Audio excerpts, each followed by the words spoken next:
प्राकृतिक संख्याएं। तो प्राकृतिक संख्याएं क्या होती हैं, ये बेसिक जानकारी है, इनसे कभी कभी क्वेश्चन पूछ लिए जाते हैं। तो प्राकृतिक संख्याओं में सबसे पहले लिखेंगे हम बे संख्याएं। बे संख्याएं, बे संख्याएं जिनसे वस्तुओं की गणना की जा सके। वे संख्याएं जिनसे वस्तुओं की गणना की जा सके प्राकृतिक संख्याएं कहलाती हैं। प्राकृतिक संख्याएं कहलाती हैं।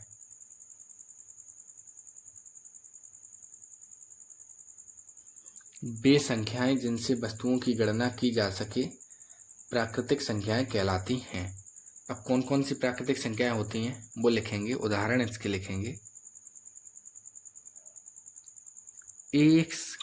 एक से लेकर अनंत तक सभी संख्याएं प्राकृतिक संख्याएं होती हैं। एक से लेकर अनंत तक सभी संख्याएं प्राकृतिक संख्याएं होती हैं। तो ये प्राकृतिक संख्याएं बिल्कुल क्लियर हुई। वे संख्याएं जिनसे वस्तुओं की गणना की जा सके प्राकृतिक संख्याएं कहलाती हैं। अब कुछ इसमें फैक्ट लिखने हैं, नोट लिख लेंगे कुछ इसमें, तो नोट डाल देंगे हेडिंग नोट। नोट में क्या है, ए नंबर लिखेंगे 0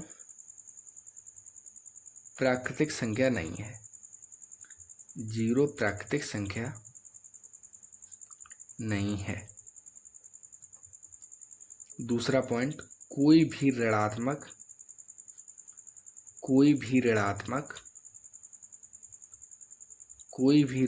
संख्या प्राकृतिक संख्या नहीं होती। प्राकृतिक संख्या नहीं होती।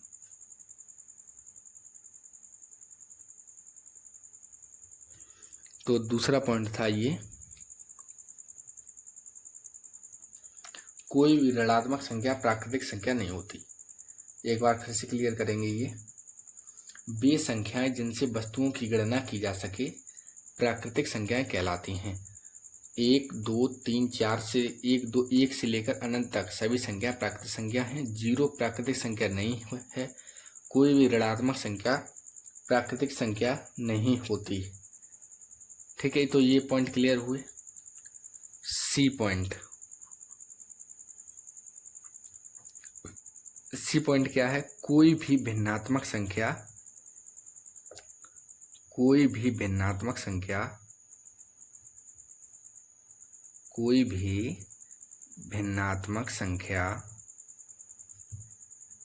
प्राकृतिक संख्या नहीं होती। प्राकृतिक संख्या नहीं होती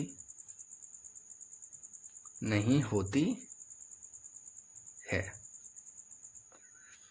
अब ये फिर से समझेंगे। प्राकृतिक संख्या वे संख्या जिससे वस्तुओं की गणना हो सके। तो जिनसे वस्तुओं की गणना हो सके, क्या 0 से वस्तु गणना होती है? नहीं होती है। कभी कोई भी ये नहीं कहता कि मुझे 0 वस्तु लाकर दे दो। प्रत्येक व्यक्ति यही कहेगा मुझे 1 वस्तु लाकर दे दो, मुझे 2 वस्तु लाकर दे दो, मुझे 3 वस्तु लाकर दे दो। तो जो वस्तुएं जिनसे वस्तुओं की गणना की जा सके वे संख्याएं क्या कहलाएंगी? प्राकृतिक संख्याएं। 0 प्राकृतिक संख्या नहीं है, क्योंकि 0 गणना नहीं की जा सकती 0 से। कोई भी ऋणात्मक संख्या प्राकृतिक संख्या नहीं होती। कोई भी ये नहीं कहेगा मुझे -1 पेन लाकर दे दो, मुझे -2 शक्कर लाकर दे दो, कोई भी नहीं कहेगा। कोई भी भिन्नात्मक संख्या प्राकृतिक संख्या नहीं होती। अब अगली है हमारी पूर्ण संख्याएं। पूर्ण संख्याएं क्या होती हैं वो समझेंगे। पूर्ण संख्या, यदि प्राकृतिक संख्या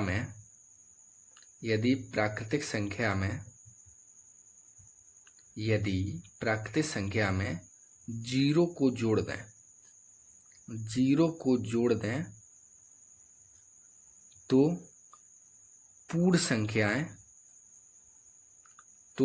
संख्या बन जाती हैं,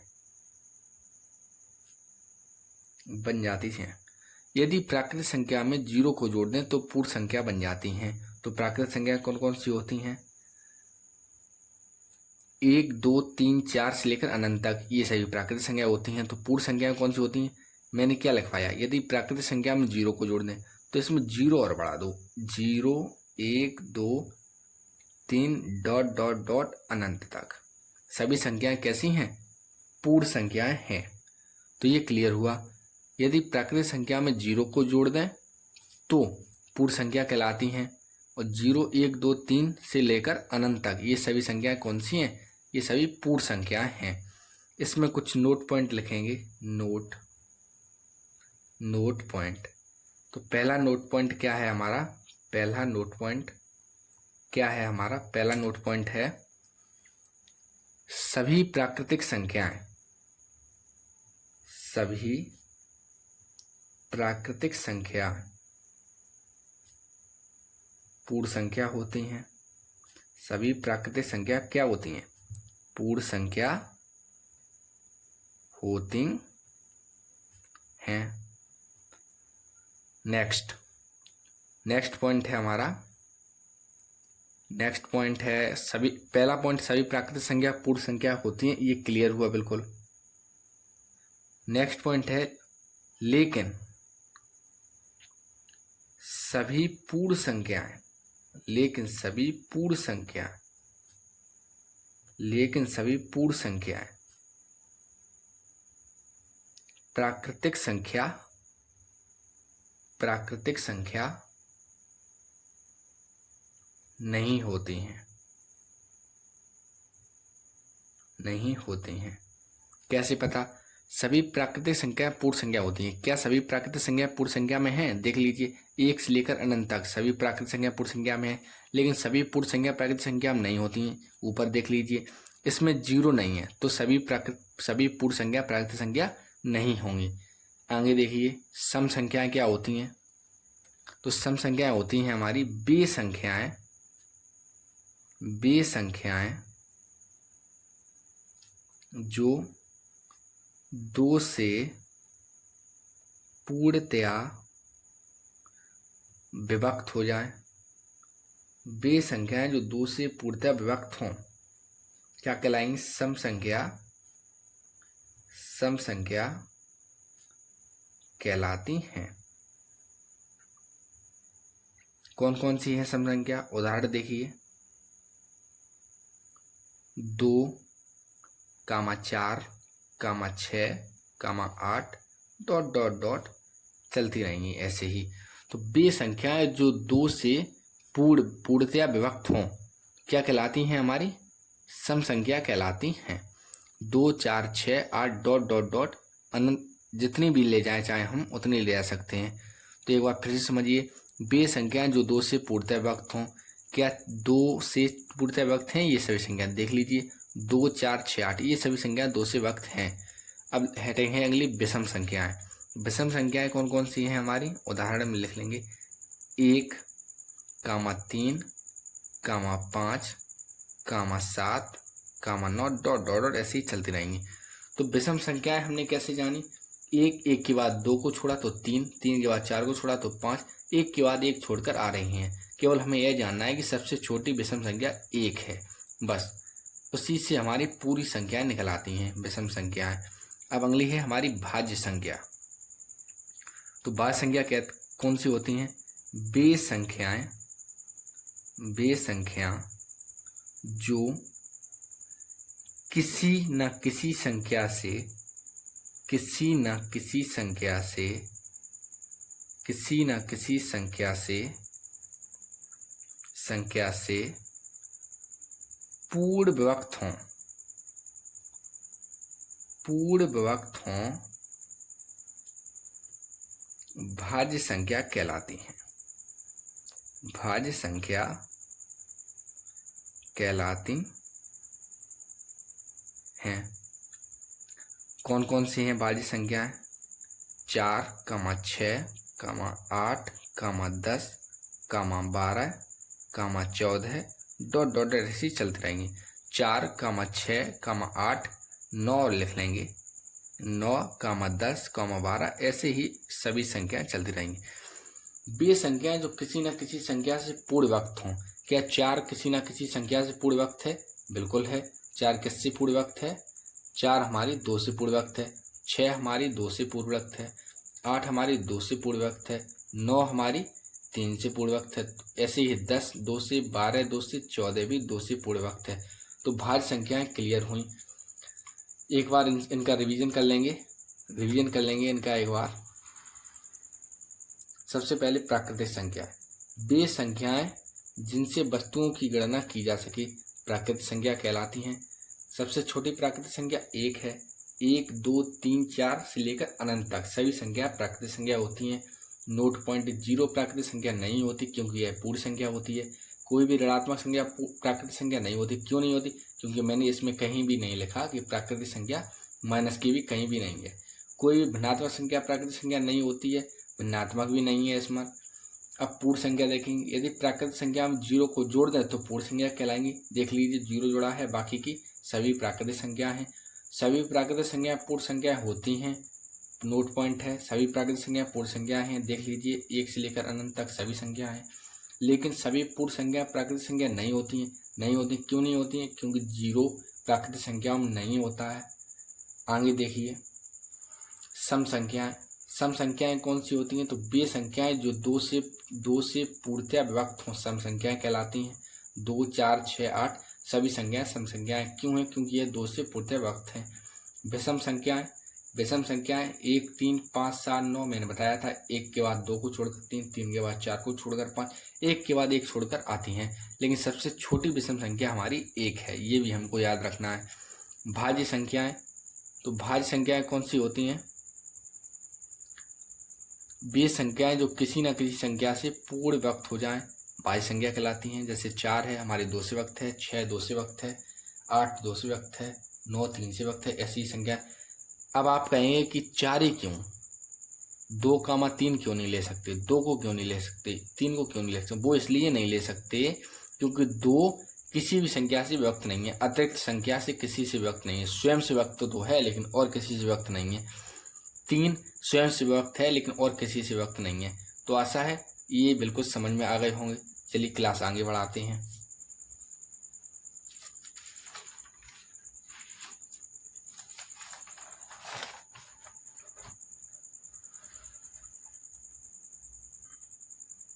नंबर 6 हेडिंग है अभाज्य संख्या और रूढ़ संख्या।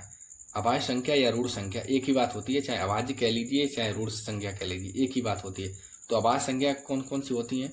तो अभाज्य संख्याएं वे होती हैं, वे संख्या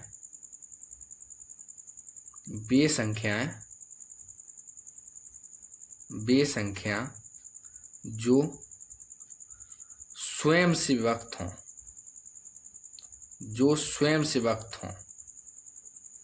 वे संख्याएं जो स्वयं से विभक्त हों, वे संख्याएं जो स्वयं से विभक्त हों अभाज्य संख्या कहलाती हैं। अभाज्य संख्या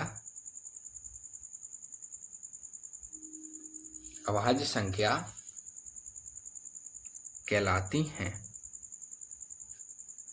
कौन कौन सी हैं? जैसे एग्जाम्पल देखिए 2, 3, 5, 7, 11, 13 ... वे संख्याएं जो स्वयं से विभक्त हों अभाज्य संख्या कहलाती हैं। ये समझने योग्य बात है।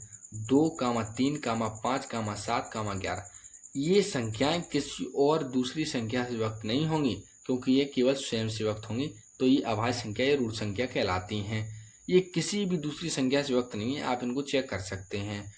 2, 3, 5, 7, 11, 13। अब आप कहेंगे कि 2 तो सम संख्या है, तो 2 अभाज्य संख्या में क्यों लिखी?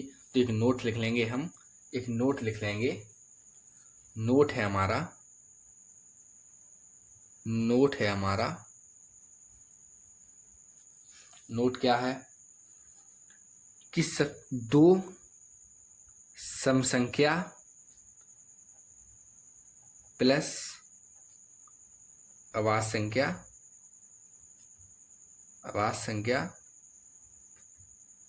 दोनों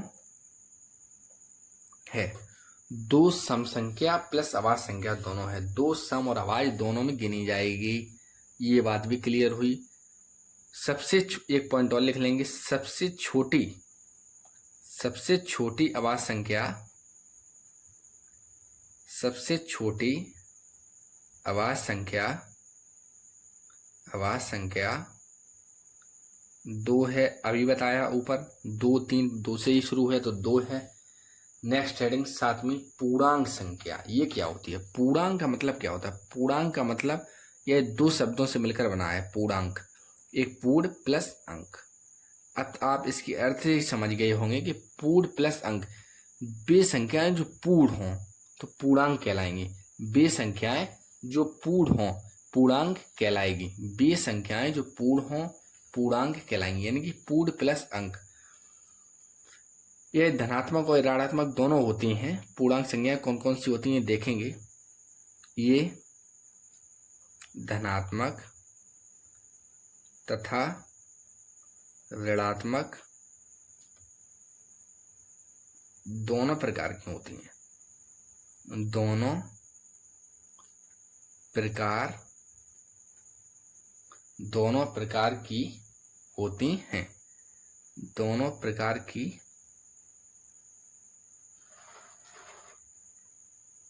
होती हैं।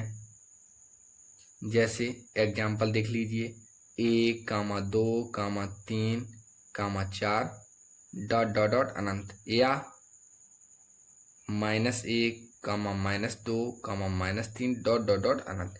तो एक पॉइंट क्लियर हुआ हमारा कि पूर्णांक संख्या कौन सी, पूर्ण प्लस अंक। ये धनात्मक तथा ऋणात्मक दोनों प्रकार की होती हैं। पूर्ण प्लस अंक का मतलब होता है जो पूर्ण हो, पूर्ण संख्याएं हों, दशमलव में न लिखी हों। जैसे यदि हम कह दें 1.5 तो ये पूर्णांक कहाँ है? ये तो पूर्ण हो ही नहीं। पूर्ण संख्याएं जो पूर्ण हों, 1 2 3 ये सभी पूर्ण संख्याएं, ये धनात्मक तथा ऋणात्मक हो सकती हैं। अगली हेडिंग है अपूर्णांक। अपूर्णांक का अर्थ है अपूर्ण प्लस अंक। तो इसका क्या मतलब है? ये क्या है? तो इसका मतलब है हमारा वे संख्याएं जो अपूर्ण हों, वे संख्याएं जो अपूर्ण हों अपूर्णांक संख्या कहलाती हैं। अपूर्णांक संख्या कहलाती हैं। जैसे उदाहरण देख लीजिए, 1.5, 2.7, -3.5, -4.4, ये सभी संख्याएं अपूर्णांक संख्याएं हैं। कैसे पता? क्योंकि ये अपूर्ण लिखी हैं। ये भी धनात्मक तथा ऋणात्मक दोनों प्रकार की होती हैं। ये भी क्लियर हुआ। परिमेय संख्या, ये थोड़ा इंपॉर्टेंट है। परिमेय संख्या बार बार पूछी जाती है। तो परिमेय संख्या क्या होती है? वे संख्याएं जिन्हें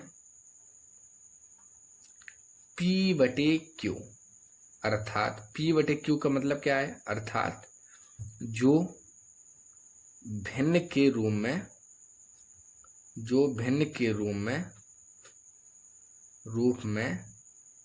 लिखी जा सकें तो हमारी परिमेय संख्या कहलाती है। वे संख्याएं जिन्हें P/Q के अर्थात जो भिन्न के रूप में लिखी जा सकें परिमेय संख्या कहलाती हैं। उदाहरण देख लीजिए, उदाहरण इंपॉर्टेंट हैं। जैसे 2, 3, √4, 4/5, √9, ये सभी संख्याएं जो भिन्न के रूप में लिखी जा सकती हैं हमारे परिमेय संख्या हैं। अब आप कहेंगे सर 2 और 3 तो है ही नहीं, ये कैसे हो? ये इनके अर्थार में तो कुछ है ही नहीं, भिन्न लिख ही नहीं सकते इसको।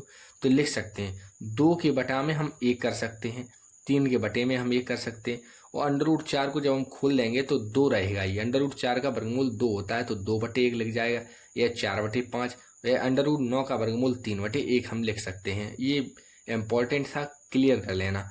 अपरिमेय संख्या, अगली हेडिंग है हमारी अपरिमेय संख्या। अपरिमेय संख्या क्या होती है? वे संख्या जो भिन्न के रूप में, जो भिन्न अर्थात P/Q के रूप में